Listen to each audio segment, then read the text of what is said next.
So we go through passport control. Everywhere you go. Item Yeah. related. No, we're good, we're good. And Sue Johnson, it's part of your education. Finance related. Did you find Heavy, it? no, Because I heard about it. I heard you used it last year. Yeah, we did use it last year. It was to, So should we take bets on how many items our board members are gonna pull off the consent control item? of the computer, but it was fine. So sorry. No, don't worry about it. Your board member, Mark. You think JC had it? You don't have a competition No. each month? Okay. to We see- should, yeah, we A should. pool. A pool, Yeah. sell squares. My board members can pull 3 items. Mine never pulls in. He's a good boy. Starting? Another minute. Do we expect anybody else? I think Buford's calling in, was Buford calling in? Yeah. Is he in? Oh, he's. It's not. Buford, can you hear us? Buford. Well, I told Buford about watching it on YouTube and just turning the sound down. Maybe he's doing that. And just call in case you have a question, knowing you're gonna be 15 seconds behind, whatever. Let's go ahead. Okay, why don't we go ahead and get started. Board Assistant Briefing for March 30th, 2017. First on the agenda is reviewing the April 7th board meeting agenda. And we have no public hearing, so rather than start at the end, we'll just start right with item number 1. Consent calendar, approving the minutes. I assume no comment on that. Missing items. So It's missing. But let's go, unless there's no questions on item 1. Item 2 is setting hearing for May on our amendments to Rule 219 and 222. And we did take that to committee this month, and there was a good discussion, and we are working with a lot of the commenters in that committee to try to work out some of those remaining issues. And we hope to come back to committee in April to report on progress with that. And hopefully we've worked it all out and we'll be on schedule for May. But if there's still some outstanding items that have not been resolved and the committee wants us to delay, that was something that was discussed at the last committee meeting. So we're doing our best to work out some of those specific issues on 219 and 222. Any questions on that? I have 2. One is with respect to UVEB, and the committee gave you some partial direction on that and kind of gave you a feeling of how have you folks made any decisions about where you want to go on some of those items? It's very helpful direction because there were a lot of directions to go. What we heard was that, maintaining the level of technology neutrality was important, and that there were just a couple of questions about the level at which this kind of exemption would occur, whether it's 25 grams per liter or 50 grams per liter. So we're still looking at that. I think that was the last remaining question. I think there was clear direction on technology neutrality in this area, and that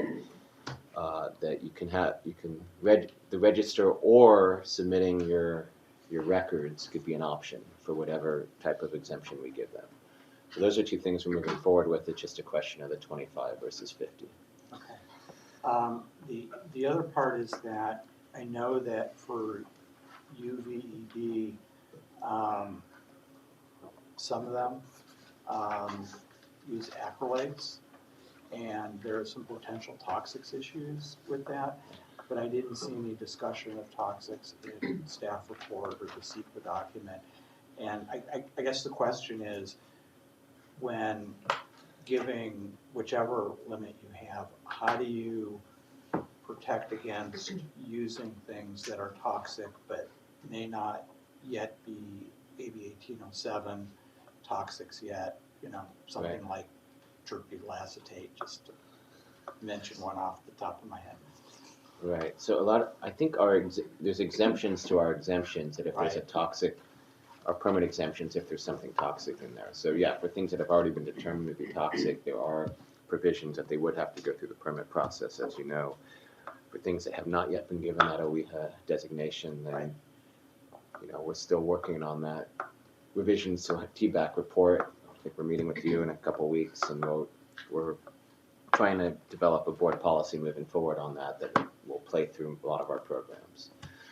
But for now, yeah, I think that is covered through the exemptions, in 219, through what would have to come through permitting. And I don't know if we have, that's true, yeah. I can add to what Yeah. Phil said. One of the benefits of taking them through the registration process is that they are committing they're not going to be using any toxics as part of their regulations. Otherwise, they're not entitled to the registration, but to the simplified, streamlined registration process. Taking them away, completely exempt them from that, does eliminate, that filter. But again, it's up to the board, not to ways. Okay, so you're gonna be, The cap, yeah. So yeah, they wouldn't have to go through 1401 if they're just registering or giving us the reports. But if there's a toxic concern there, it would show up on those reports, and then we could bring them through 1401 because they're not allowed to be exempt if they have those potential toxics. okay, so in that particular one, you're gonna be proposing that they still register, Yes. okay? Or as an alternative, they're keeping records already. They can transmit those records to us and avoid paying the registration fee. Okay. That's the proposal. Okay, It's nice. right. Right. Never know what's gonna happen on the first Friday. Okay, any other questions on 219? I know there were 4 or 5 issues that came up in committee, and we're working with the stakeholders to see if we can come to some resolution on that. Okay, on to page 3, item number 3. Yeah, I'll take Matt's item, he's not here today. This is a project with funding from US EPA, 500,000 grant under Section 105 Cleaner Technology Initiative. So we want to recognize those funds and then use $290,000 of that for the project that is proposed. It's for the catalyst aging and testing for a 13-liter 0.02 gram diesel engine. Originally, the project was done between Air Resources Board and Southwest Research Institute. At the final stage, the catalyst fails. So we would like to age and test the catalyst. It was due to mechanical problems. The frame broke. So we would be doing that, and then it would be followed with testing of the engine on the FTP cycle and the cycles that was basically proposed under stage 1. The remaining balance of the 500,000, we will come back to the board for other projects that we'll be selecting. But at this time, we would like to recognize the entire fund that has been granted to us under Section 105 from EPA. If there are any questions, I would be happy to answer. Any questions? Uh, Item 4. Item number 4 is a $10 million grant that we received from CEC.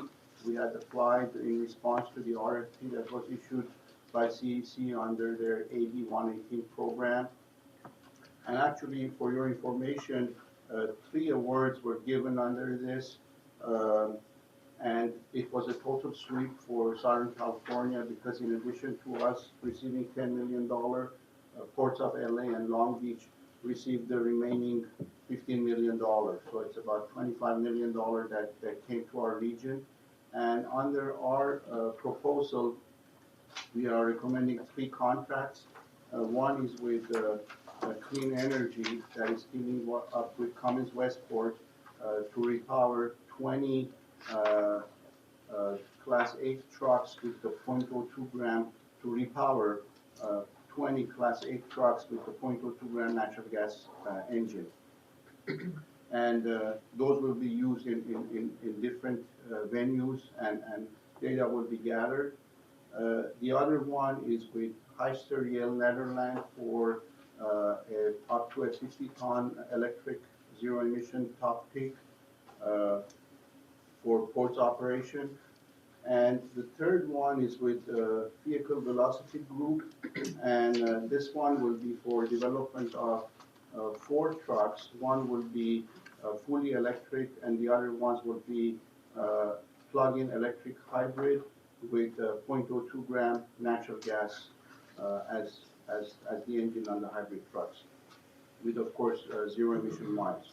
So and then for this demo for the Vehicle Velocity Group, we already have fleets that are willing to basically take those trucks and go through the demonstration phase. We are adding $1.6 million from our Clean Fuels Fund to the project. Plus there is co-funding from the participants that we are getting into contracts with. Our contribution from our Clean Fuels Fund is only 10% of the entire funds. Then we have the $10 million from CEC. Any questions on that? Yes. I just have a quick question just for number 3, sorry.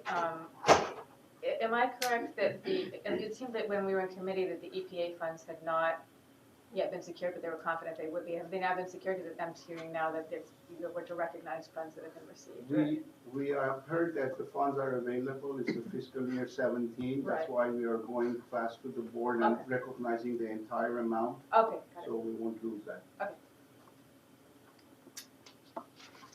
Any other questions on 4? Fred, you're up for number 5. Item number 5 is our annual leaf blower exchange program for commercial users. And as background, this program, when started over 10 years ago, we were only offering gasoline leaf blowers. Those were low noise, low emitting, about 5 times below ARB's limit.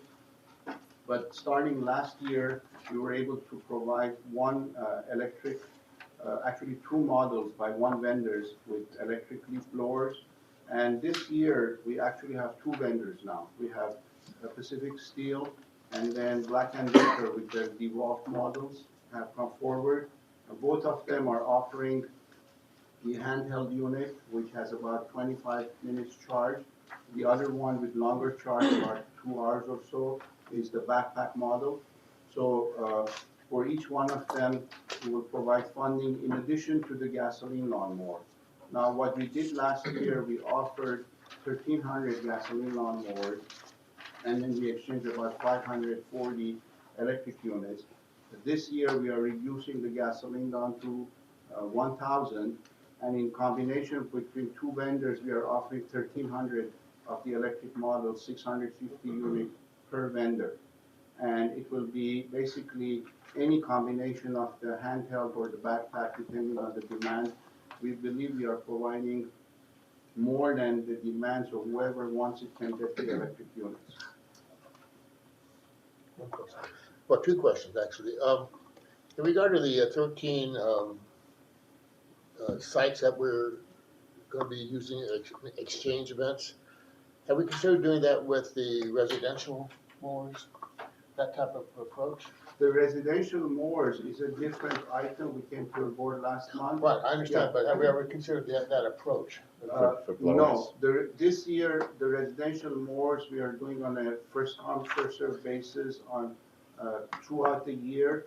What we have secured on the residential mowers this year, we have secured 19 locations of Home Depot, and we are about finalizing almost equal number of locations with the Lowe's. So those applicants who come forward, we're going to refer them to the sites of those locations. In addition, Lowe's and Home Depot will be advertising that on their own website. Okay. My other question is in regard to these close to 2,000 leaf blowers. Yes. Have we estimated what the emission NOx? Oh, I guess it's more VOC emissions, right? There are VOC emissions. NOx, yes, NOx is very low, but most benefit on this is VOC. On the gasoline, the ARB's low, basically the limit is 72 grams, whereas this one is at 16 grams, the gasoline one. It's about 5 times less, 4 times less. And of course, the zero emission is 0. I mean, the electric is 0.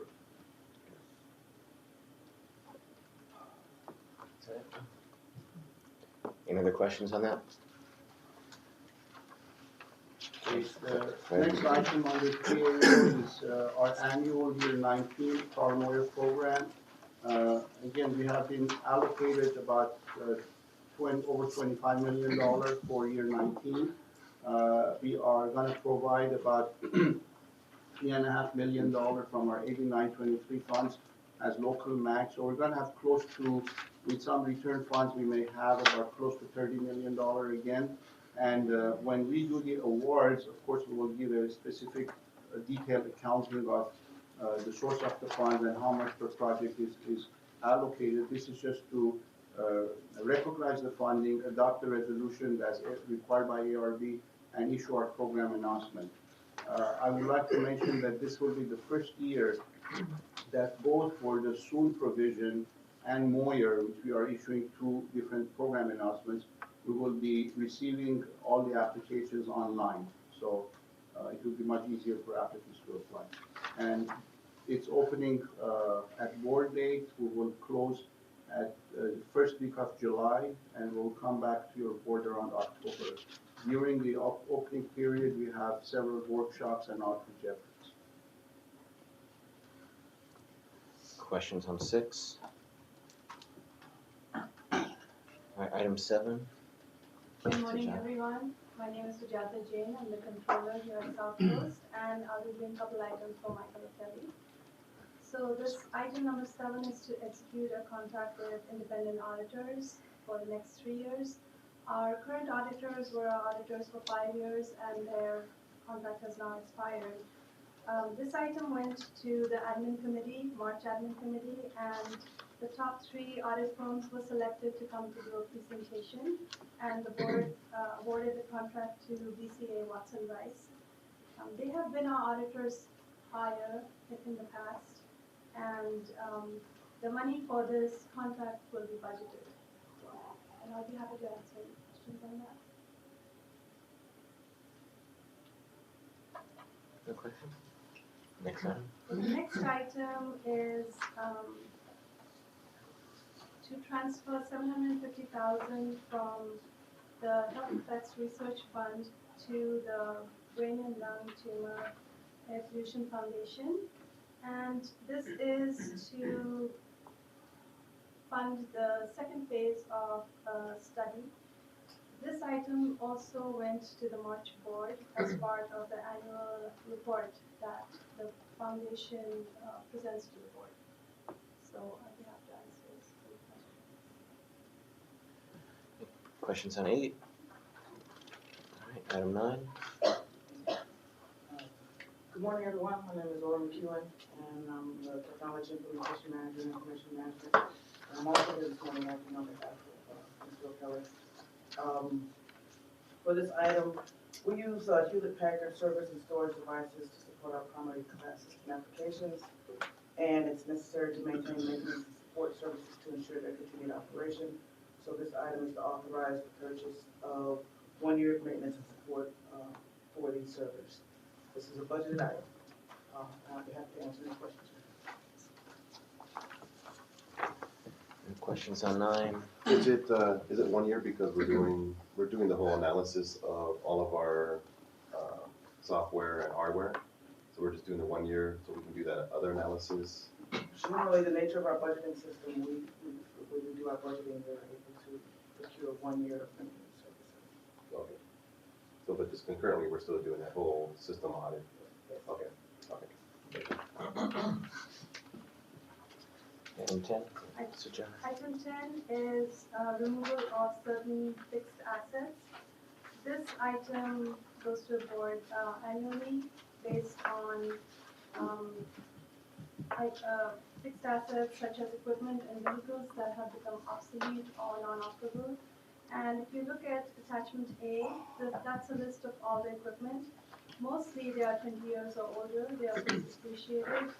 They do get auctioned off or they are kept for spare parts. And that auction, we pretty much only get very little for them. And as far as the vehicles, they too are auctioned off. There are 5 vehicles this year. And on an average, we get about $1,500 to $2,000 each of them. Question. On the funds received from the auction, do they go back into a specific revenue fund, or does that become part of the general fund? Out of the general fund.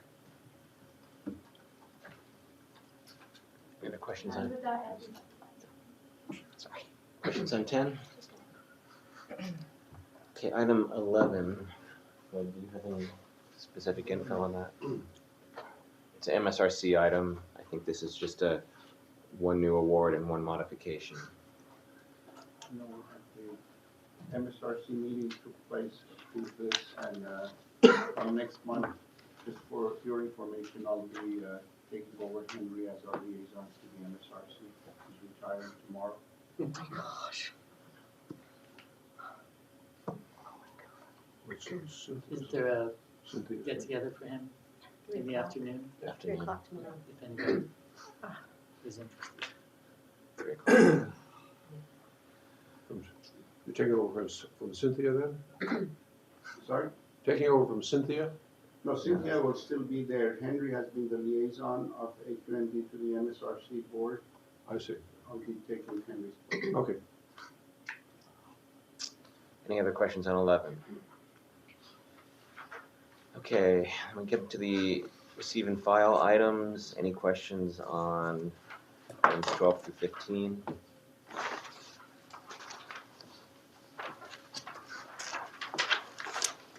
Hearing none, next page.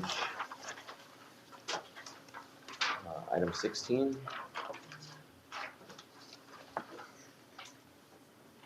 So maybe you could point out some of the changes in Yeah. item 16. So on the rule and control measure forecast, I think you have it. It is, there are some additional delays to rules towards the end of the year. We have some significant rulemaking activity coming up, obviously, and starting in May and then June, and we're really ramping up a whole series of, especially the refinery rules, and reclaims already kicked off. So, but some of the other toxic rules that we've been working on had to reprioritize, but they will be moving towards like the November to December timeframe. If there's any questions, I don't have the list in front of me, but if anyone had any questions on specific rules, I'm happy to answer. So the metal finishers and the laser cutting, you're just gathering more information to have better. Yeah, the laser cutting probably has a little lower priority than dealing with the plating, the metal finishing, and that's going to be a very complicated rule. We've already met with the Metal Finishers Association, and working groups are coming, so that's going to be a pretty intensive rulemaking. So I think we move that back a bit, and laser art cutting will come probably after that. But in terms of emissions impacts, we feel like the plating takes priority at this point, especially given what we learned in Paramount.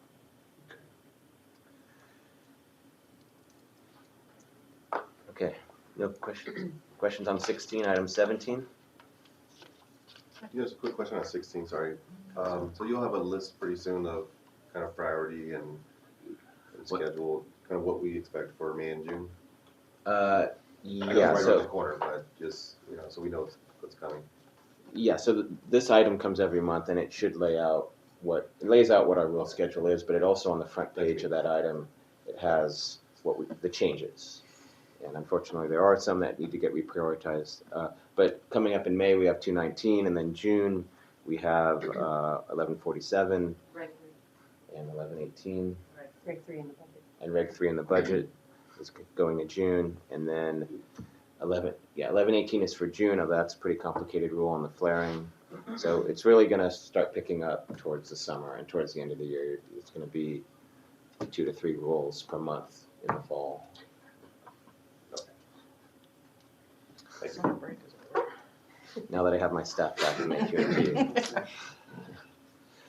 Okay, is a question on 17? Did I hear? Yeah.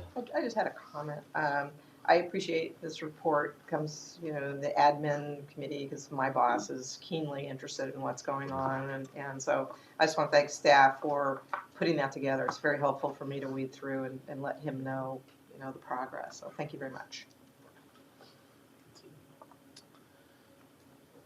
Okay, and then Admin Committee report. Any questions on 19? A lot of stuff going on in the legislature. Any questions on item 20? Yes, I do. I need to understand SB 174, is that suggesting that if someone wants to get rid of their diesel bus or diesel truck, that they have to get ones that are basically clean, CNG type or better? Trying to remember.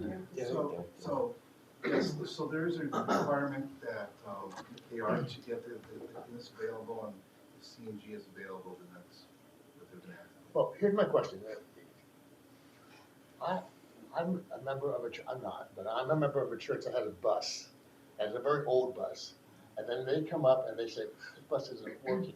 Are they gonna be required to get a $170,000, $200,000 CNG bus for the activity, or a community group, you know? Are they gonna be required to do that if their bus is no longer working? I'm not sure about, let me look into that, but I'm not sure about the private, it's the church bus. Oh, is this only for public? Is this Yeah. bill only on public I agencies? thought it was just, yeah, I think it's. I don't know. No, I don't think so. This bill, isn't this the one that requires when you register with Yes. the DMV? Yeah, so It is a phase out. yeah. But that's a regulation in place. This Yeah, is just an that's the enforcement CARB tool. rule. Yeah. So there's already a CARB rule that requires a scheduled phase out of pre-2010, 2007 vehicles. And right now, what this is doing, is this the right one? This is the one that, when you go to re-register that vehicle, the DMV will now check to make sure that you're complying with the existing regulation. That's the only difference. But it doesn't make a change in the requirements. It just seems like for some of the nonprofits and religious organizations, it may create a real burden. Right. I don't know. But again, that regulation's already on the books. Okay. So, but there's phase-in times. It's like, for some But vehicles, as it's of 13 2023, years. it's almost a requirement, right? Like 2023, pretty much everything has to be phased out and meet the new 2010 regs. That's CARB's requirement. That's CARB's rule, not Existing. our rule. No, I know it's not ours. I have a question on legislation that's not actually on the agenda here, but I don't know, perhaps Derek, able to inform us. There's an article in the LA Times this morning that talks about the governor's transportation plan. And there's a sentence in there that says one minor point in there that's not so good. There's a sentence that says it includes a provision to cut back on emission controls on trucks. Do you know the details of that or why that's? We're actually, we had a discussion about the bill just this morning, just before I came down here. We haven't seen the entire language of the bill yet, so there's a certain portion that we're looking at, but we look into that also and get back to you. Sure. But yeah, I don't know the specific provision you're talking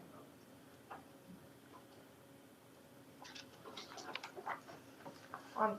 Just a question on our national standard. I'm sorry, I've been away. So is there any movement on that, or with the new administration? Sure, so we actually met with EPA yesterday in DC, and that was actually one of the issues that we brought up. So in that meeting was, I didn't get her last name, Mandy, who's in the Office of the Administrator. She was formerly on in-house staff. I think she might have been counsel to the committee, EPW at one point. Anyway, she's a senior policy advisor, so we had the opportunity to lay out a number of priorities and important considerations for them to debate amongst themselves as they move forward. Before we actually started the meeting, one of the EPA staffers, Carl Simon, actually pulled me aside and asked if we could really reiterate that point, because they were concerned that with some of the funding cuts, they may not be able to actually move forward. So during the meeting, we actually emphasized that, we had red states that were part of the petition, and that it was very important for us to move forward. We talked about it not only in the context of why it was important for us at the district in our attainment, but also what it meant for a number of other states potentially moving into non-attainment. So she seemed very attentive to that. And, our point was EPA needs to continue to meet the commitments and move forward on this rulemaking effort. And so, I don't know if Phil, I would also say that, CARB's moving forward with that .02 reg.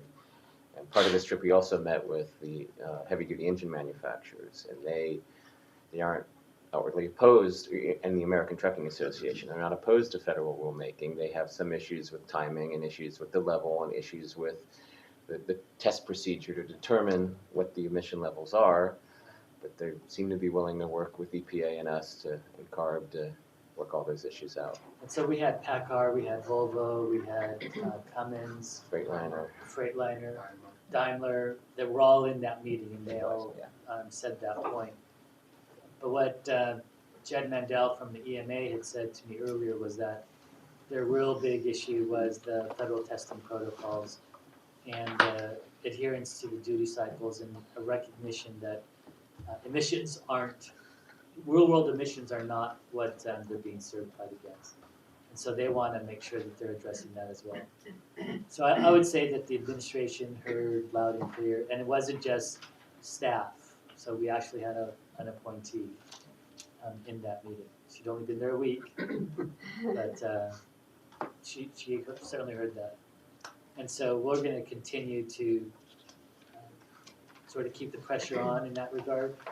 We met with NACA, and we wanted to make sure that they were reaching out to the other states and organizations on the 103, 105 funding, as well as the petition itself. So there's still a lot of pressure that's being placed on them. And then in addition, we also met with Congressman Calvert, who was, always a champion.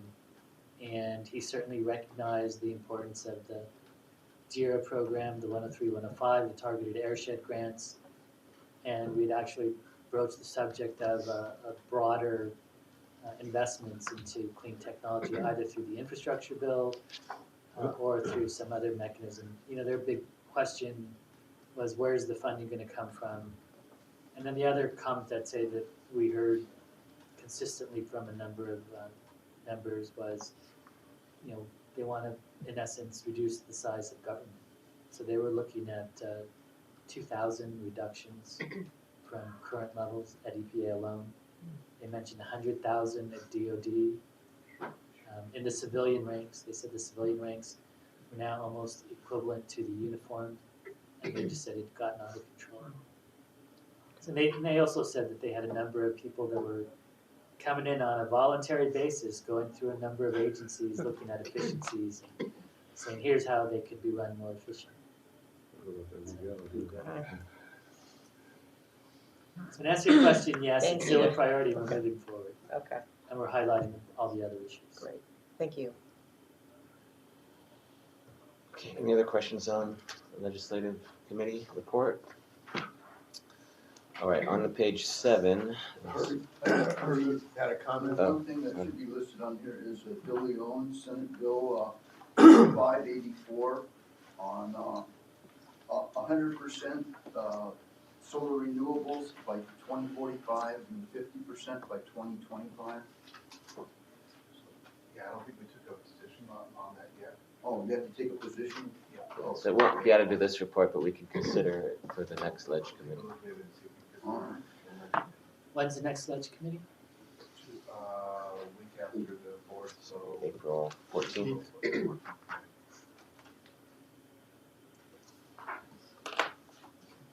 Okay, anything else? On page 7, there's 5 more reports there. Any questions on 21 through 25?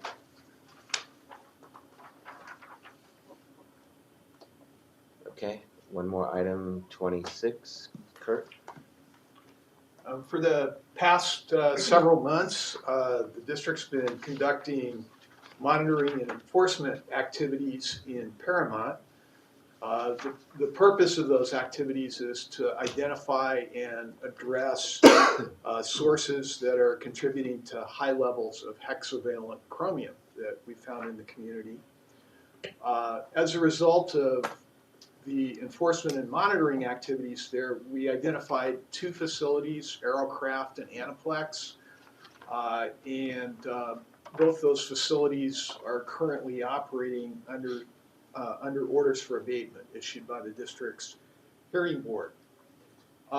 Shortly after we got those facilities under orders for abatement, Wayne asked staff to develop a plan for expanding our efforts beyond Paramount. The facilities that we identified in Paramount as causing the high hexavalent chrome emissions aren't unique to Paramount. There are a number of similar facilities throughout the basin, and so our expectation is that there will be other locations throughout the district that have situations that are somewhat similar to Paramount. This item addresses and explains that plan for going forward and dealing with communities beyond Paramount. The plan roughly covers 5 different areas. First, obviously, is identification of high-risk toxic facilities. And staff has identified a number of pollutants, toxic pollutants of concern. At the top of the list, obviously, based on the experience in Paramount, is hexavalent chrome. So it's hexavalent chrome facilities that initially we'll be focusing on. Second, prioritization of those facilities. Once we've gathered a list of all the hexavalent chrome emitters throughout the district, how do you go about identifying which of those facilities to deal with first? And we've identified, developed a couple mechanisms for prioritizing the facilities that will be first up for action. Is there any idea of what the universe looks like, what the inventory? It's really hard to say, and one of the reasons is based on our experience in Paramount, we found that there are facilities that we wouldn't have normally identified as high chrome emitters that in fact are producing very high levels of chrome emissions. Aerocraft is a good example. They're a metal, they heat treat metals, and we hadn't previously, I don't think anybody has previously identified that operation as one that contributes to high levels of hexavalent chrome. Another area that the plan deals with is engagement of the community. That's something in my experience at the district that we've been uniquely successful at in the Paramount situation. We've got weekly calls with public officials that have an interest in what's going on in Paramount.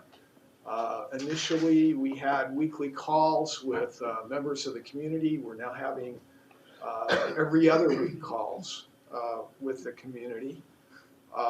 It's led to a really high level of engagement and I think a really high level of trust too. I mean, these are inherently difficult issues for the community to grapple with, and I think Paramount has shown the way in terms of securing the trust and engagement of the community.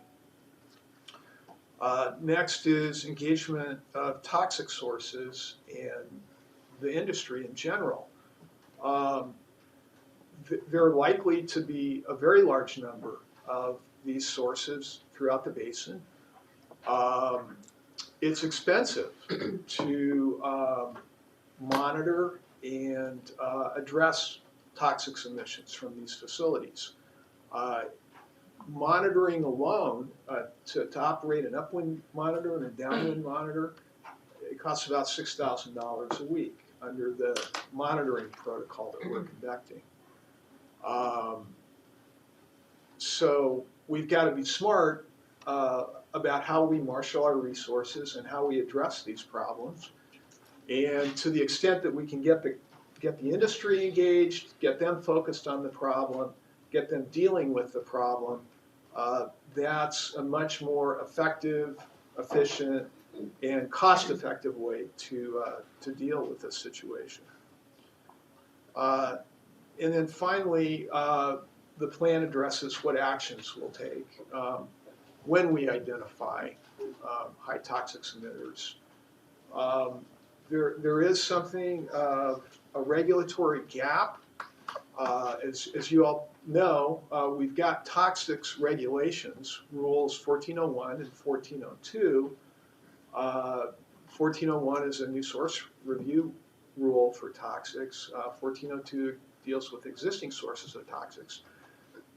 1402 relates to the AB 2588 process, which is a lengthy, time-intensive process. There can be literally years between the time that a source is identified as a high toxics emitter under the AB 2588 process until emissions from that source are reduced under a risk reduction plan. So the gap is, what do you do about a facility that is presently creating an unacceptably high toxic risk? The mechanism that the plan relies on is the hearing board and the district's rule 402, which is the nuisance regulation. Even that process is problematic. The hearing board requires a 10-day notice to get in front of the hearing board. Given that the notice has to be published in the newspaper, it's typically more like 15 days. And once a matter's in front of the board, the process can at times be time-consuming. And so for that reason, one element of the plan is to seek legislative authority to get immediate abatement authority by the executive officer under certain circumstances.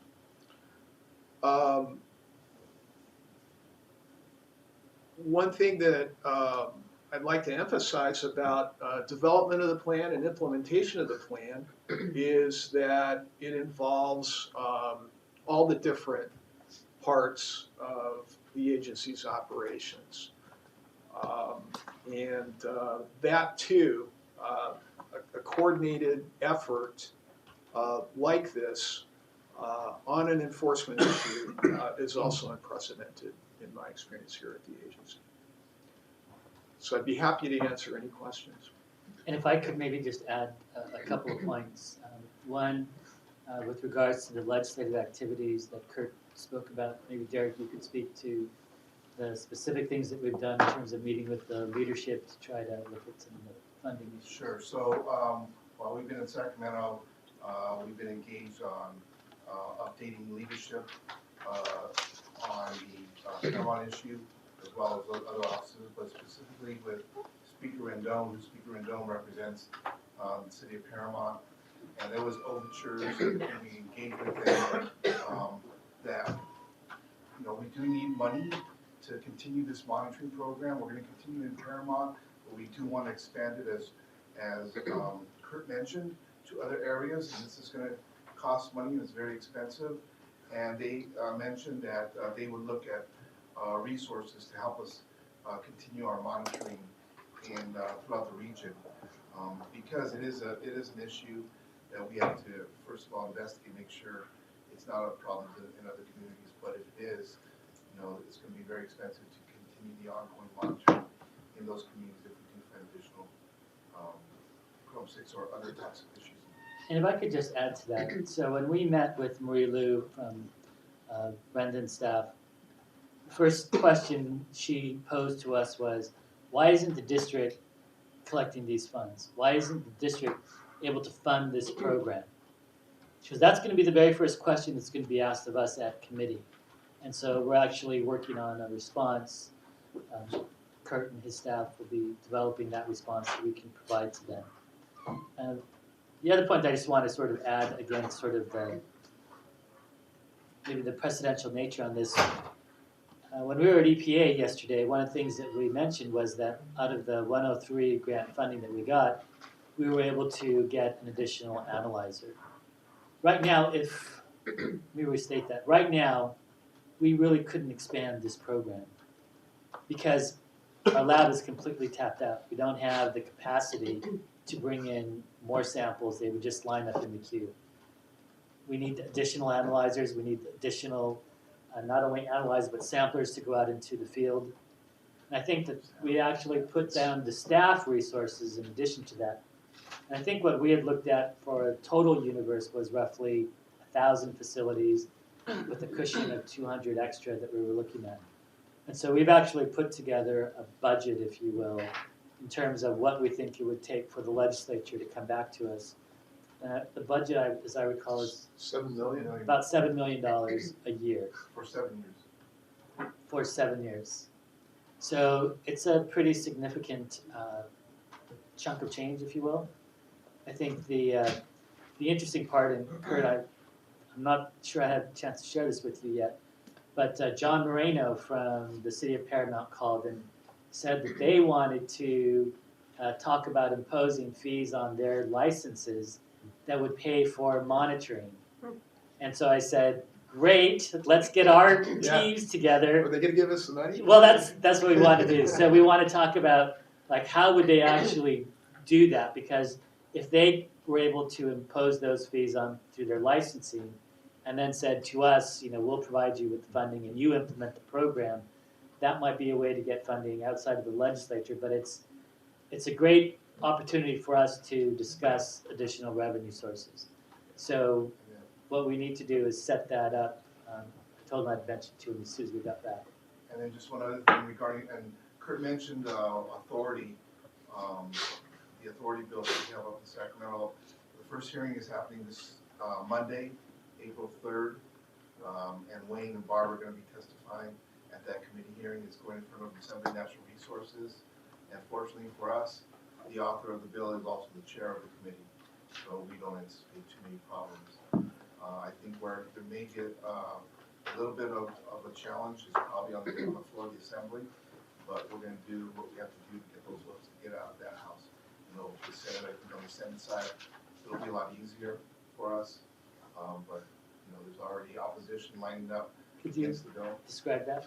The opposition? Yeah. So yeah, there's already opposition. There's opposition from the metal manufacturers. They already sent letters. There was actually, the chamber also sent a letter of all the different organizations that are going to oppose the bill. I didn't count the numbers, but after the letter of opposition, there was about 2.5 pages worth of opposition associations, companies that are opposed to the bill. But again, you know, this is an issue that the members themselves are going to have to grapple with, because it could potentially be also in their districts.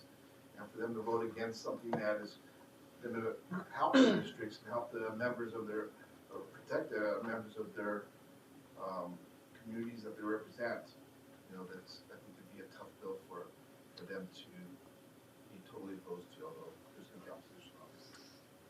And the other point that I just wanted to add, and this is more on the communication side, but still part of the program that Kurt described, and that is one of the things that we're doing now, sort of at the indirect suggestion of the speaker, was, you know, how do we enhance communication and understanding between the district and the cities? And in part, it was getting the cities to understand what are the enforcement actions that we're taking. So what we've said we would do, and we just started last month, is we now compile a list of the notices of violations by city, and then we send that list to the city manager. And then we basically say to the city manager, if you have any questions about anything that you see, let us know. So at least we're giving them the opportunity to be aware of actions, and if they want to take other actions or enhance coordination with us, they have that opportunity. And the response has been very positive to that, certainly at the legislative level where they appreciate that, and the elected official level. And but also, I've visited different COGs, and and the city manager meetings and also the COG meetings, and they're also appreciative of us notifying them of the companies that we issue these to. So actually, Mark had a question. I just had a quick question, that is, I'm sorry for stepping out, but with regards to legislation, but is the money that you're talking about, or is this staff, I mean, is this to beef up our staff at AQMD? I mean, is that primarily what the money would be for? 'Cause you're talking about $6,000. Yeah, so that's exclusive of staff time. That doesn't include staff time. So I mean, my point is about It's more legislation. than just staff. Yeah, But are we going to, as the AQMD staff, going to be, are we gonna be the beneficiaries? Are we gonna be the administrators? So is that going to be, is that where the money is going to be needed? The money would be needed by us. We Right. would be the By the district. administrator. We would need to be able to bring in the the capital equipment, Right. as well as the human resources. Like I said, right now, our lab is tapped out. Right. Yeah, and I haven't done the math, probably somebody in the lab has, but just this effort in Paramount, incredibly draining on the district's resources. Well, that's what I was asking, if Incredible. someone did the back of the napkin analysis to draft legislation that might call for Right. a certain amount of money, that's why I just wonder if that back of the napkin calculation was related to. Yeah, we've done Okay. that. And it is related to FTE and capital equipment. And as far as our focus for the district, as far as our focus at the district, this is strictly toxic, this is not a co-benefits, this is all toxic related. This is all about toxics. I have a simple question. Have we been able to identify the SIC codes that may be, have we done that? Sure. Have we ordered like a list of those SIC codes? Sure. Oh, we Yes. have. Yeah, I mean, that's part of the prioritization process. And then, will we be sending letters to the various cities saying, these are the facilities in your city that potentially we've done that too? The plan is to target particular areas. Once facilities are prioritized. Put an order of importance. Yeah, there you go. Thank you, Mark. Easy for you to say, right? We'll contact the city and the facilities and tell them we're going to target a particular area in your city, and we're putting monitors up outside specific facilities. And if I could just add real quick, Ron, in a way, we actually don't even need to do that because they're already sending us letters. Well, that's what They're I'm basically saying, hey, we want you to come. About us. We should be Yeah, having these exactly. cities, if they're concerned, they should be concerned and be. And that's what we're doing. So Right. that's where Derek was saying, going out to the COGs and to the CAGs. But we've had Compton, we've had Long Beach, we've had Bellflower and others saying, hey, we're right next to Paramount. And so, as Kurt was saying, we want to make sure that we're having the opportunity to review the database of these kind of facilities. That we can prioritize where those facilities are based on a number of factors that we look at. And we're moving out. So the cities are already reaching out to us, and it seems to be working real well. One other aspect to this that we're learning a lot is that the better coordination with other agencies, because we're having calls with, Cal OSHA and ARB and, a whole long list of the alphabet soup, and we're sharing information. And so say, oh, well, you had a problem with this facility and you've issued them a couple of notices of violations, but we've also had a problem with wastewater or with worker safety or other things. So we're doing better coordination, not just with the cities and sharing lists of facilities, but also with other agencies. So that's been a really good outcome out of this process. And that's all new, that's not stuff that had been happening. Yeah, I mean, Not that much. I mean, yeah. to some Yeah. extent, but just not anywhere near this frequent. I'll tell you what is new. We had to go into court on Anaplex, and we went into court with LA County with a lot of support from LA County Public Health, which is new. And I would just say that's carrying over into a lot of other facets. So just this morning, I was on a call on an issue that I'm sure many of you will be interested in. That's the refinery, the hearing that's coming up Saturday. And it was quite interesting to hear US EPA, the Cal EPA, the Integrated Refinery Task Force, the fire chief at the local fire department, the assistant fire chief, DTSC, all talking about various facets of work that's been going on. And, I'll tell you, I was pretty pleased that there was that level of discussion and coordination, because that kind of coordination really wasn't going on before. With legislation, I mean, we had, at the federal level requiring all the, the different folks to talk to each other for public safety. Do we maybe need to do a bill that requires health agencies or regulatory agencies to talk to each other? From my perspective, it's not about legislation, it's about leadership. And as long as there's someone in those organizations that's sort of taking the charge and bringing everybody in, that's what's going to drive it. I mean, it's not going to be, at least in my opinion, legislation. It's someone doing the work, someone doing the actual coordination and pulling everybody together. We're all busy, and we all got 10,000 things that are pulling us in different directions. I understand. So I think in this particular case, as I was listening, I'll be blunt. If Dr. Burke hadn't asked for this hearing, the investigative hearing, I don't think we would have reached out and said, hey, we're going to do this, and you guys need to do this. We would have all been focused on our particular Single aspects. purpose. But because of that, there's a lot of coordination that's going on, and this organization is driving a lot of it. It just sounds like something Cali PA might be doing, that would fall under their umbrella. But Cali PA doesn't have that local depth and that local expertise. No, and they would be the coordinators of it, whatever. Right, I mean, because USCPA kind of brought that up, and we were like, we're the guys in the trenches, the boots on the ground that are getting the work done, and that's why you need to make sure we're getting the money. Right. It's a lot different here in DC or in San Francisco or anywhere. It's like, put the resources where they're needed. And we told Calvert, give us the resources, we'll get it done. And these cities should be aware of our limitations, I would think, and that maybe they could step up and well, I think like what Paramount just said, they're willing to impose fees on business licenses and maybe give us that money or have us administer it. I think that's a tremendous model. I mean, I want to have those discussions with them and see how it might work, because that's one option. Or the legislature may say, from a general fund, maybe this is important too. It's important enough that we want you to do it this way.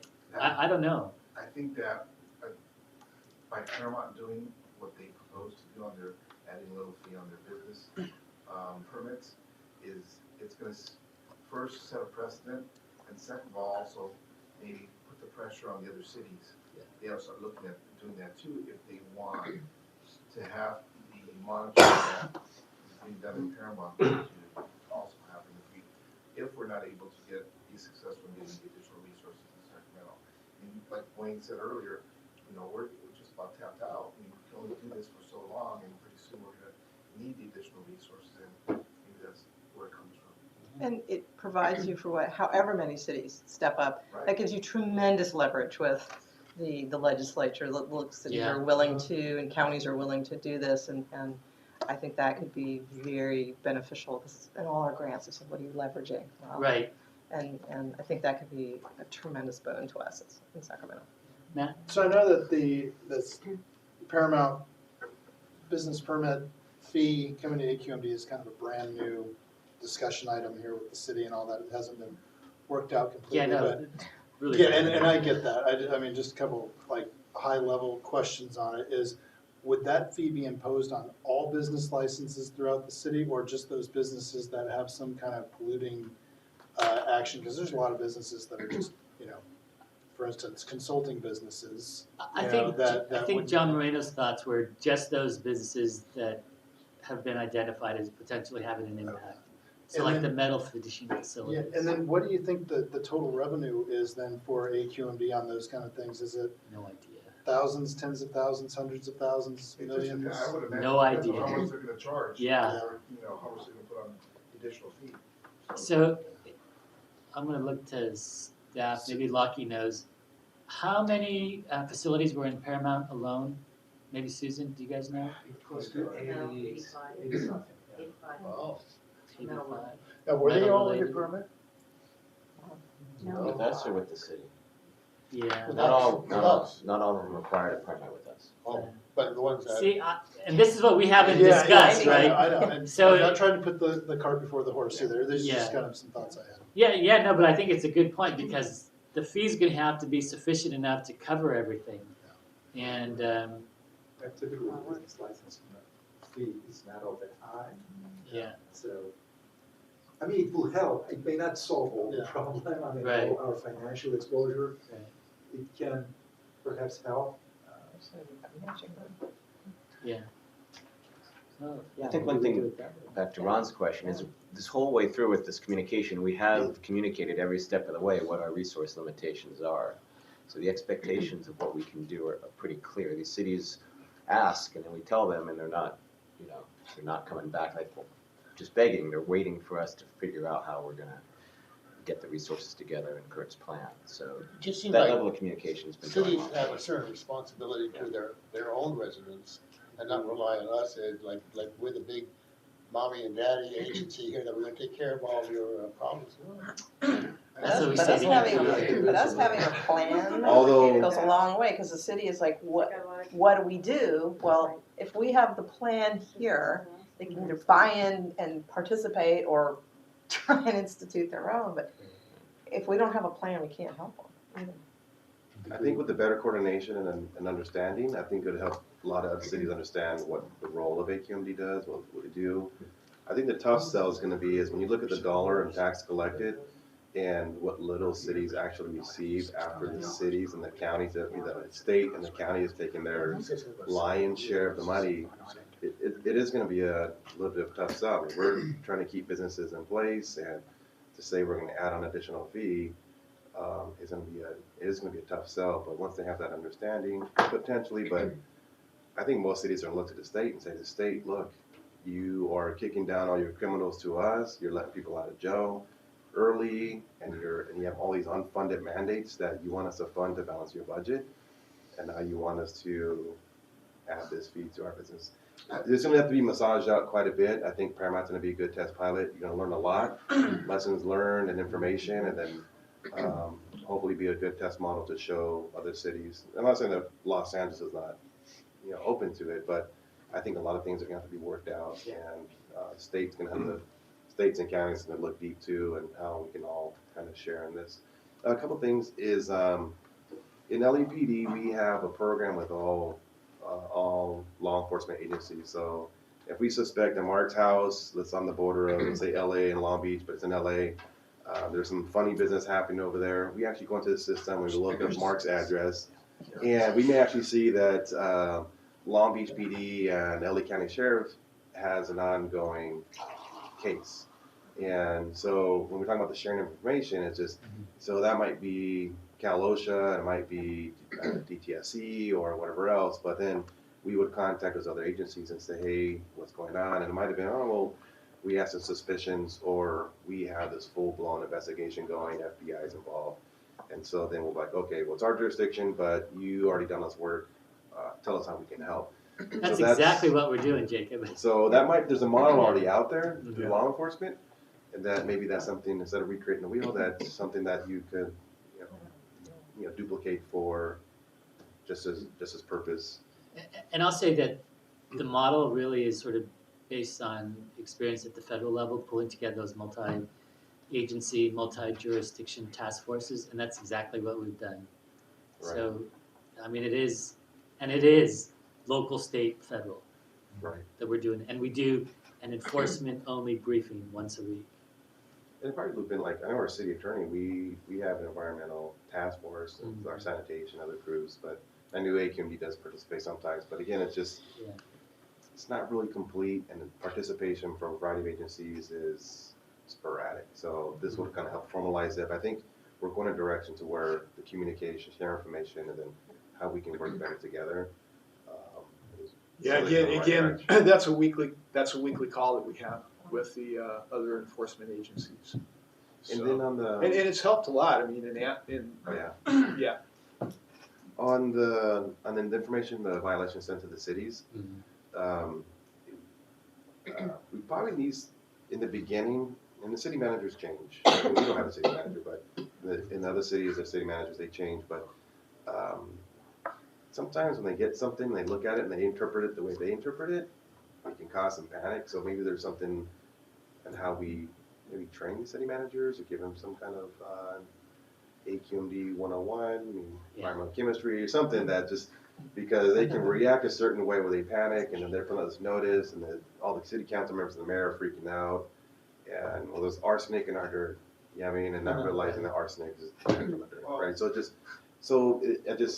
it's a good thing what to do, but I guess some education with this so we don't inadvertently cause panic in some communities. So I've gone out, like I said, I haven't visited all the COGs, and whether it be the general COG meeting or the city manager's meetings, but meetings I've gone to, I've just expressed to them that it's just a list, doesn't mean that it's bad, it just means that we issued an NOV, and it could be for something that is, not harmful to the community, it's just an NOV, and if they want more information about it, please give us a call, but and I've always said, we want to be transparent, we also want to inform you, and this is the feedback we got, not only from the city of Paramount, I give the city of Paramount as an example, but we also heard from the legislators that they want us to be more transparent and to notify the cities.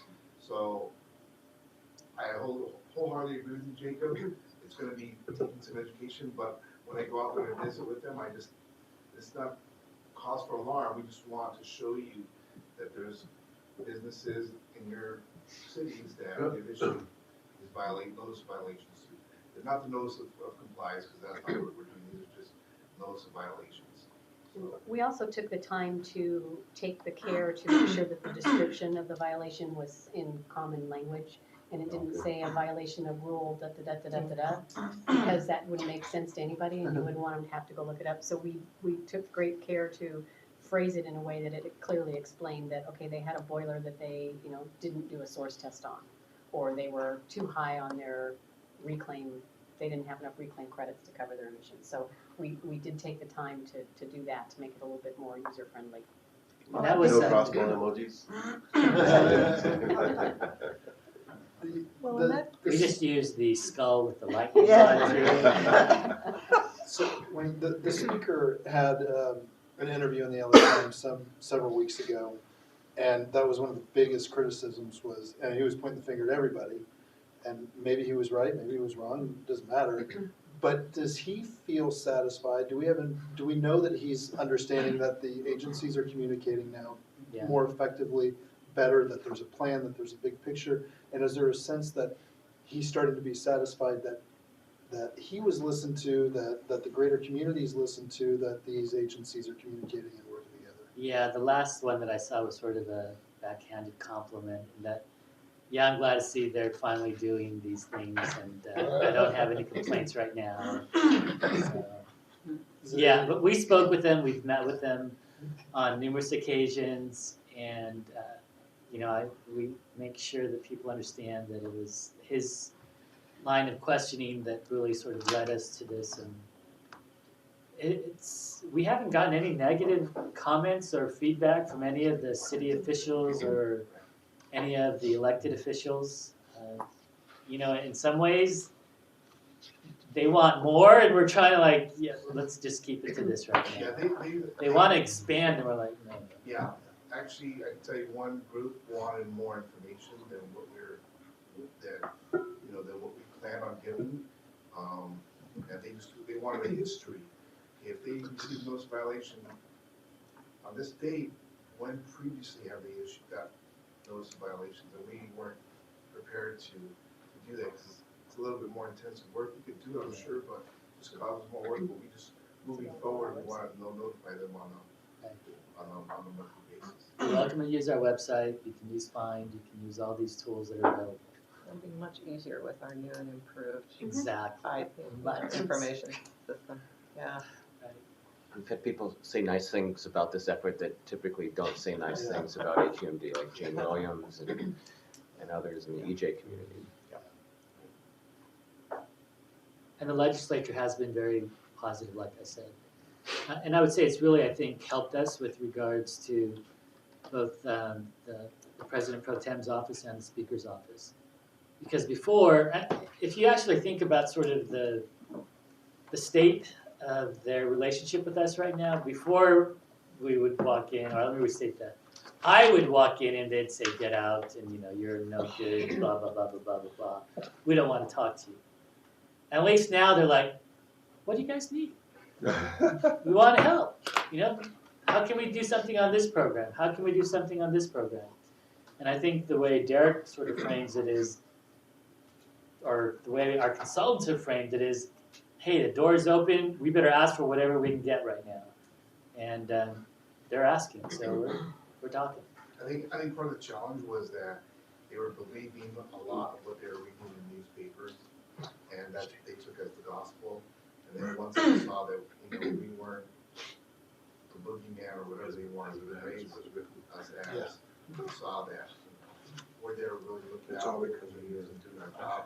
And quite frankly, we're also there to also protect businesses too, make sure that they're doing the right thing, and make sure that we're keeping the jobs. And we're not there to shut down businesses, and we try to emphasize that also. It's a balance.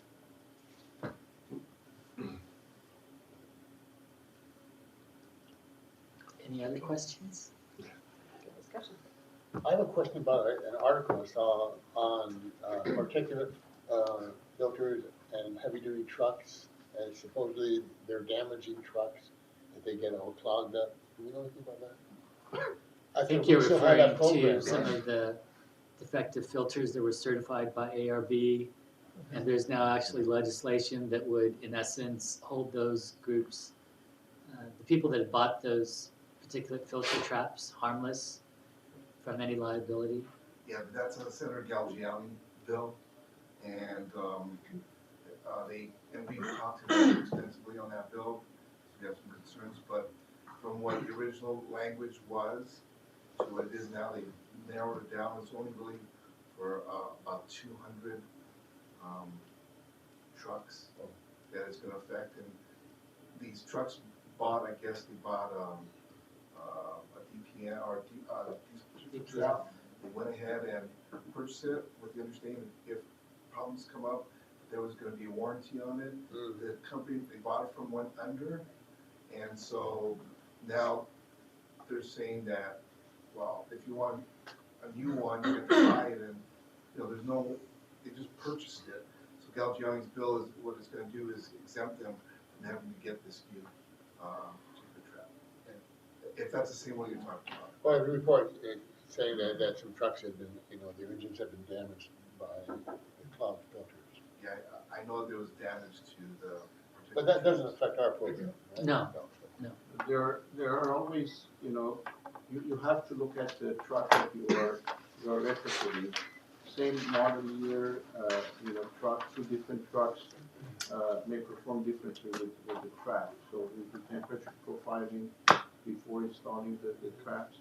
And the program we have had, once we install them, we usually have a 5-year contract life, and annual reports are submitted. So the groups that we have funded, there was only one case several years ago that actually Mayor Yates got involved, and we were informing him was with one of the school districts that we worked with ARB to resolve the problem. Beside that, we haven't had any. For the record, we are not investigating Mark. I just wanted to make sure. Yeah, He's an outstanding young man. I have no I comment invite on him over that. for lunch all the time. No comment on that, Just to Jay. clarify. Yeah. So I didn't need to call my wife? No. He's reselling old diesel engines on eBay. Any other questions for Kurt on that item? Back to the full agenda, any other business? Public comment? Yes. Yes. Rita? Thank you for the carrots. Can you pass that to her? The carrots. I don't know if I have enough for everybody, but maybe you could share with us. No problem. Thank you. Good morning or good afternoon now. Rita Lou, Radtech International. I have a few comments on Rule 219, just reiterating some of the comments I made at Station Resource Committee meeting. To give some of the background, our industry had obtained an exemption, we had reached consensus with AQMD staff about 10 years ago. And we had language that we had agreed to in the rule.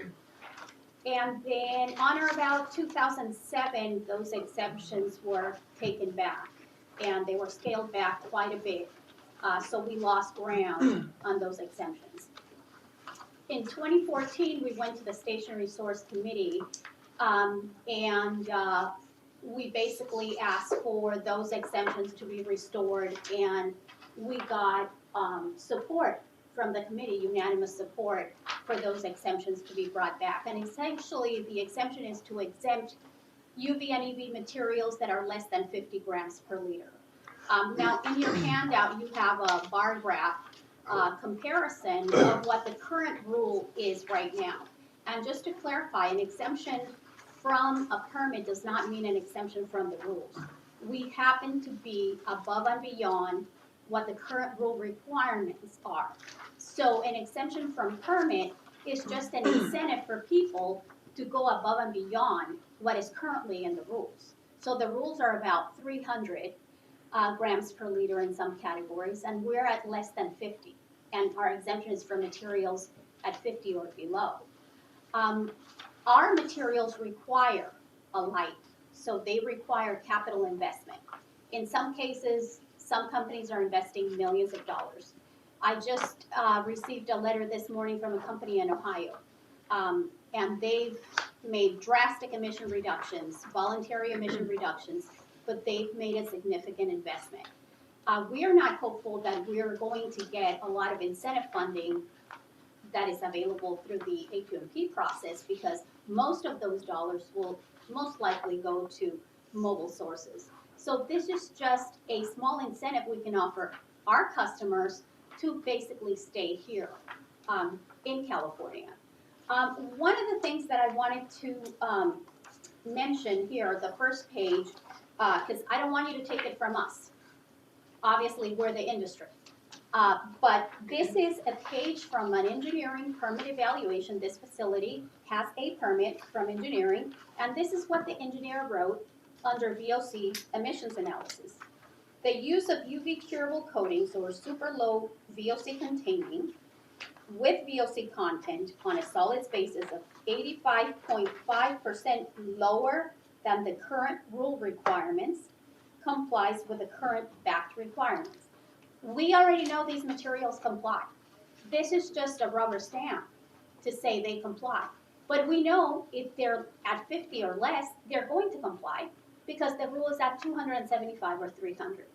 So we don't think we should have to wait in that same permitting line. I also wanted to address an issue, excuse me, that was brought up by staff on the technology neutrality of this rule. Rule 219 is not a technology neutral rule. Maybe if you look micro at the printing and coatings category, maybe one can make that argument. But I have another page in your handout of a Rule 219 analysis from 1996, because the current staff report does not include an emissions analysis. And there's categories like category M4 that grants an exemption to emissions of 251 pounds of VOCs per day. So, you know, there's no technology neutrality there. How is it that our industry is being scrutinized for materials that are less than 50 grams per liter, but then there's a whole list of equipment like tar pots, and I put a list in the next page, that are essentially exempt in 219. So there is nothing equitable about that. Furthermore, our competitors, which would be solvent systems that install afterburners, they're exempt. So it presents a competitive disadvantage for us.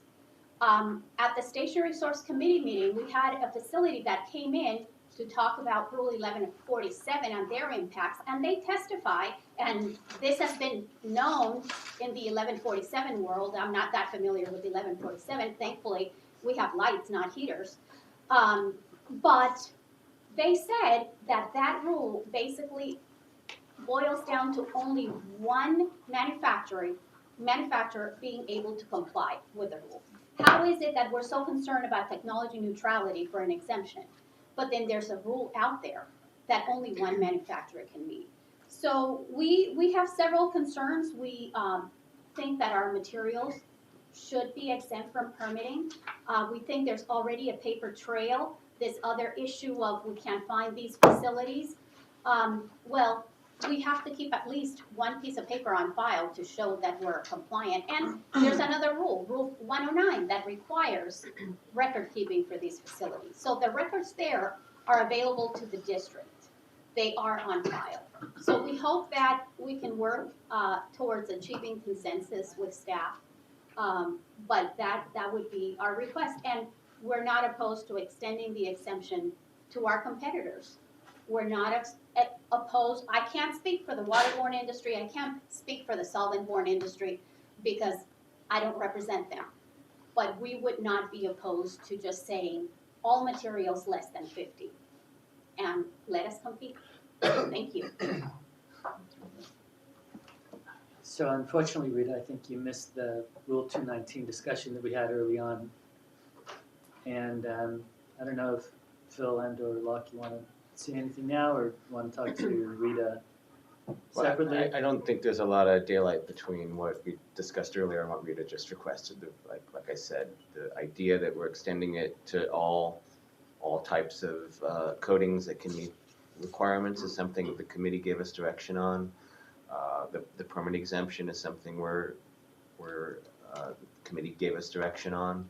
I think that really the only question we're looking at now is a 25 versus 50 grams, and I'm clearly know RadTech's position that it should be 50. So I think that's really the remaining issue.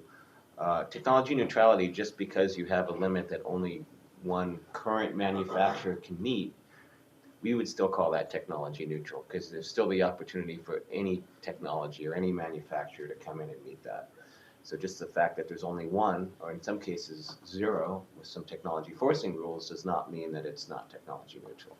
As technology neutral means you set an emission standard or you set a VOC content limit, and whatever technology gets there, gets there. I have one question. And this is not specifically related to 219, but something else that Rita raised, and that is for technologies that really raise the bar and are just really super clean. The question of prioritizing them in permit processing. And I know that that's something that clients of mine have told me in the past would be a real big deal and would really provide an incentive. Is that something that we're looking at as part of the permit streamlining process or anything else that we're doing? At this juncture, with the permit streamlining and that reduction effort, we are tackling all categories, not just pollution control installations, so the low emitting processes. We are addressing the all 9 yards. But I like your idea. I think it makes a lot of sense once the backlog comes down where we want it to be, to prioritize these kind of installations. There is nothing to do. And Rita also mentioned in terms of other incentives, yeah, we do anticipate most of the incentives in the AQMP will go to mobile sources, but we have carved out a piece for stationary sources. And one of the things we specifically mentioned is if you're going to have a certain amount of VOC emissions from a facility that's doing coating, and one of them achieves it with an afterburner and one of them can achieve it without an afterburner, we would obviously want to incentivize one without the afterburner because then you save in NOx emissions. So we actually think we can find some cost effectiveness numbers that would actually provide funding for that would be comparable to what you might find in some mobile source applications. So that's something we're looking at very closely. Good. Maybe in the streamlining, maybe in the streamlining process, maybe we look at a non-traditional permit renewal. I know there's an extensive review that goes into renewing these permits, but if we already know a certain industry is exceeding by far, and like I said, they're doing great business, that maybe it's some sort of automatic renewal with a fee, and then there's reporting of data, and then So there'll you, probably be an audit or sporadic surprise check on the side or something just to make sure, but. so Jacob, I think you've been working with staff because I think you just outlined one of the thoughts that you've actually discussed, and that is maybe you don't have to go through the permitting, but you do go through a registration. And you do exactly what you described. I'm looking at both Lucky and Phil. He's looking at 20, he told me to say that out loud. I was gonna say, wow, that was exactly what I was right on. So we established already a process, and we are sending those processes that are very low emission signatures through the registration process, which is a lot less painful, and it's over the counter. It's basically, you fill out one form or maybe 2-page form, and you're done. Oh, great, okay. But I think the challenge is, from the district perspective, is understanding throughput, right? Yes. It's the total volume. Yes. And that's something that's important for all the reasons that you just talked about. And the only caveat is what Mark had brought up, at the beginning of the discussion today, that particular process cannot have any toxic signature. So long as it's a benign, it's a low emitting, it can go through the registration process. And And that's our one goal is time. to expand the registration process and include additional businesses through that process rather than taking them through the regular conventional permit. And that's a one-time thing, the registrations. They don't have. It's It's a one-time, but there's an automatic renewal. Automatic renewal. Yeah, but it's much less expensive than the regular permits.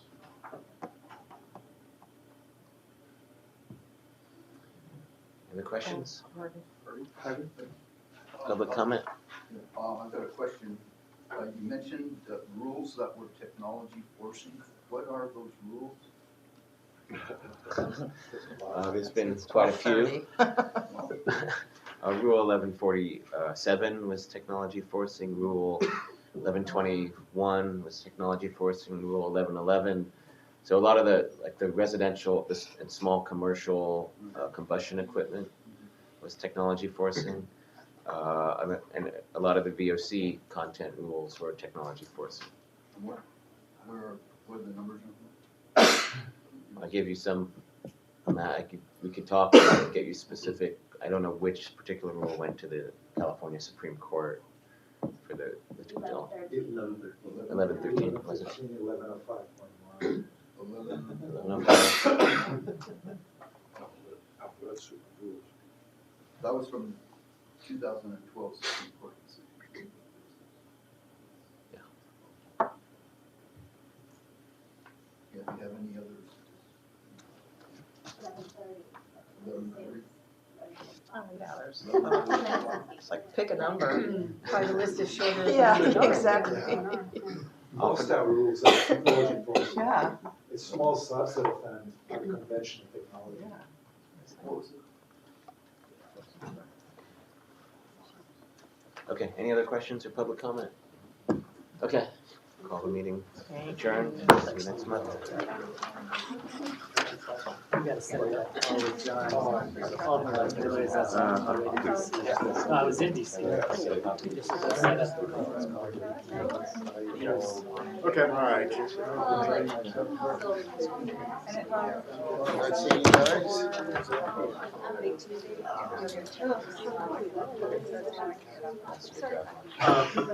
I don't think it's there. No, because, it's like, it's the whole. I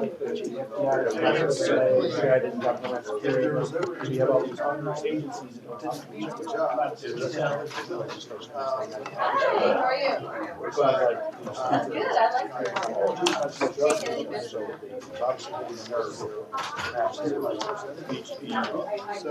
I don't require with these sort of voluntary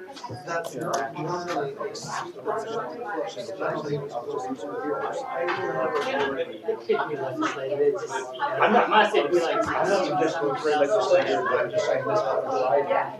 If in fact it's policy, us as an organization. Maybe I'm wrong, maybe Just suddenly we're gonna find ourselves pivoting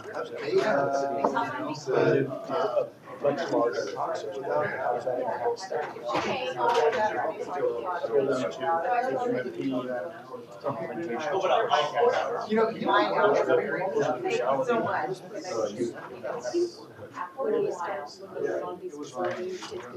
Identifying Well, policies. you look at, So we may not have to spend 7 years to go out and fix the city's problem. it's the first time it Metal even problems, when we the now county was have several sources of Georgia, problems. We've got a whole calendar that way. So, strange, I mean, it's just, Well, I was wondering if, again, so I understand, because we have to put in Congress calendar. electoral voting around now. If we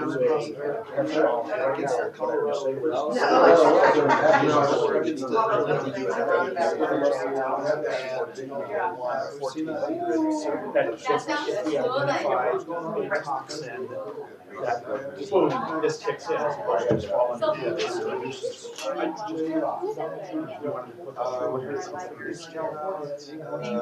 I mean, you do have the abatement, you know, you're working on the legislation. But I think ability. I think it But perhaps it'd be a catch-all. If we are out and we monitor who shows up or nickel shows up or whatever, you have the list. That this rule that kicks into effect Tuesday morning. Whatever. So I can bring it up.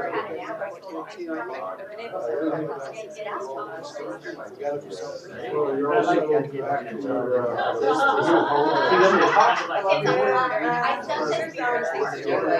Pictures and everything,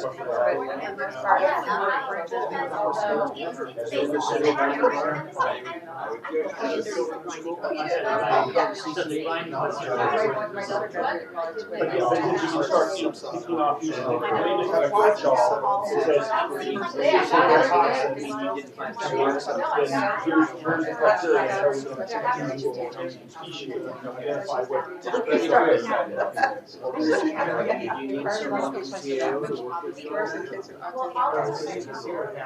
No, right. You know, is this video transmitted anywhere or? I do, well, when I heard it. He could have just said, I'm You know, you have to shift your. what did you say? And I see that you get the new executive officer of the district, that's what was underneath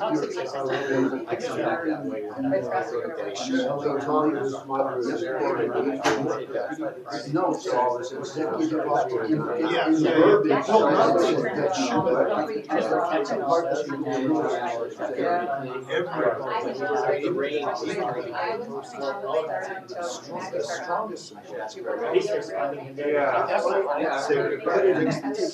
It's imploding. Even the most Beautiful place. We've been there a long time.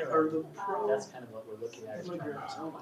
Well, it's just, I just thought, the detail, Let's get rid of what goes on the list of topics. You have the obvious ones, but that, it's like. Is DCGAB, TCBA, Yeah.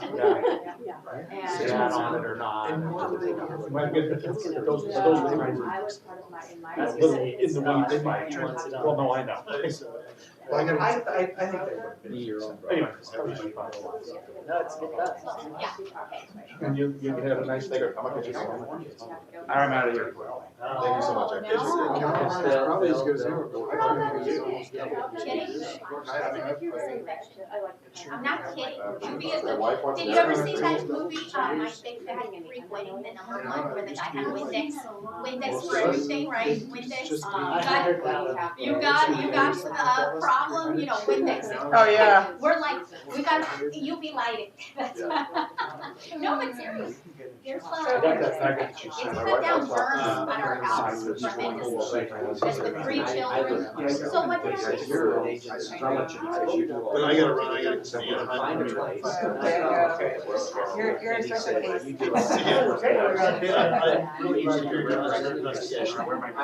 Yeah, that'll make you realize you don't want to live on the machine in LA. You signed for it. I had it at age, but she was. Yeah, right. I think Jacob's just scared all of us. I may drive to Riverside County to drop some stuff off, so, yeah, it's a driving day today. I haven't seen your mileage request. You don't do mileage claims anymore? Yeah, I do, but I thought I turned one in for February. I'll have to look. Okay. But you don't do them often, right? I don't, you know, 'cause, Depends on. you know, I drive 5.5 miles to his house and we carpool, it's like, you know, one way, so 10 miles. It's like I don't turn that in every month. Yeah, yeah, I guess you could accumulate them. Yeah. So, yeah, 140. Yeah, something, so, I guess I should turn one in for this year, because now that I've driven here, so. But I thought I turned one in February, though. I'll double check. Okay. You probably know. I just have Yeah, I'm sure someone. you have like I can't space remember. with supervisor where you can go and do things. So I don't know, because it seemed like that I wanted to. Right, that's true. And that's what I told her when I get hired, I was like, you know, Right there. always Verdict look at myself and And, then and there's the issue that came up at Did Matt was out? I thought Matt was this year. He escaped? But that's one. Matt? I didn't see him. He was sitting here and all of a sudden he was. Oh, he snuck in. He's kind of. Yeah, snuck out. I need him to sign something for the. Question is, what's the Oh, How yeah. are you, Nancy? Hi, Nancy. Good, thank you. We'll have a nice trip back. Thank you. Yeah, that was good to do. I will. I know. Oh, there you go. Matt. Yes. Do we? Yeah, I think if you So- can I need you get to sign this, that's a proof of. some cities, Hi, how are Oh, you? good. even a minimal, Okay. because every chamber of commerce is gonna start screaming about business I could do licensing. numbers. And Please, send it. it may be easier I mean, to add a dollar onto every business license other than that. in your city. Right, they're not gonna feel that, you're gonna get a lot more money. My second language. And now, And then to be able to use that as matching funds What happened? for something. I'm not doing calculations That way you can leverage, I mean, Yeah. you guys are great at leveraging dollars. And That's what we like. that might, Okay. it's gonna be tough to get $7 million a year for 7 years. In addition to everything else we do. Exactly, from local agencies, it's like every chamber of commerce is gonna throw their arms up and say, you're driving us out of business. So I'll send that Especially to because the city of Paramount you can review it. His actually signature. passed a resolution that they wanted to buy some monitors. So, So they could continue to do some and then monitoring. what we'll do is, But then they almost had sticker Yeah, they're shock. on our, So when we told them, hey, buying the monitors is, you know, I think it was, not cheap, but I mean, it's Capital expense. $8,000 or Yeah. something. No, But not the, yet. the resources to have some Not just yet, but I can check with the analysis and. I can check with supervisors and they might be able to find that out. So that was so they bought 5 and 10, so they can take some of the monitoring. And then when we pull out of Paramount, once we kind of finish that, then they're gonna have some monitors that they're gonna station there. You're right now. Sign a contract, all the right, us and David and other lab are doing this. Yeah, I was gonna say, Or they'll pay us to. But you're, okay, because yeah, you're still back into, I got, the lab is absolutely tapped out. And we find there's a very limited amount of time to deep clean it until the steps. When we repair it, and we have to know the details, but you can't stick it to 15. Right. Yeah, and I'll get to it when I can. If you're already. Yeah, that might be. That's the way to go. I'm Paul. That's what I did in another one, was bees. You did? Yeah. Hi, David. Yeah. develop But I primary know bus that- rule. I was not a very popular. I'm thinking that, but I was. Almost 30 years, I was At not least very somebody popular. so nice would be fairly I walk in the room and it's like, Hide your pocketbook.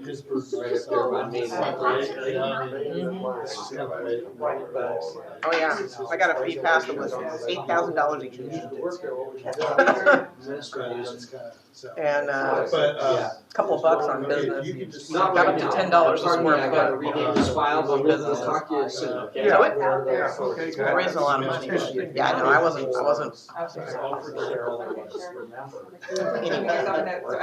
Because you see my list.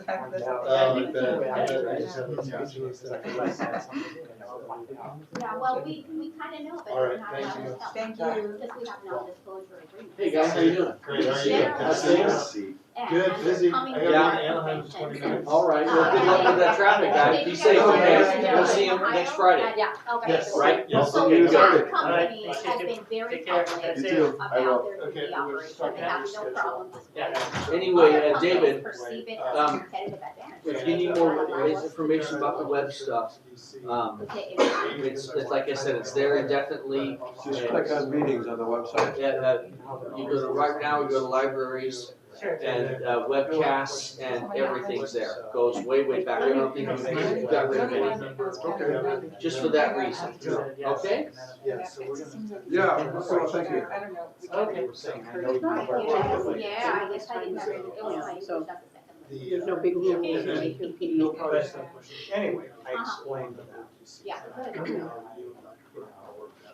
He's got his hand to go. And when staff was basically presented with you. Uh-huh. Good, how's it going? They did mention.